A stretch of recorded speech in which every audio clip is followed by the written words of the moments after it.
இப்போ தனுசு ராசிக்கும் தனுசு லக்னத்துக்கும் நம்ம பார்க்கலாம்.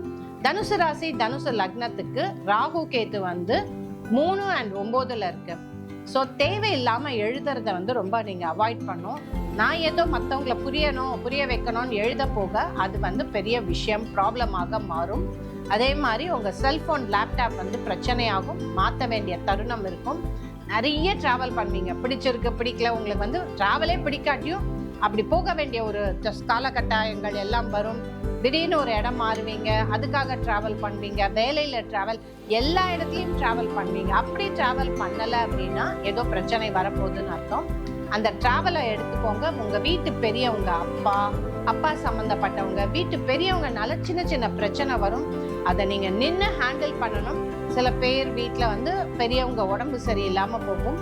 அதுதான் இந்த ராகு கேத்து 3-9 போகும்போது அந்தந்த ரிலேஷன்ஷிப் எல்லாமே பயங்கரமா கடவுள் சலிச்சு பார்ப்பார். should you be with them, should you not be with them அப்படிங்கிற கேள்வி உங்களுக்குள்ளார வரும்.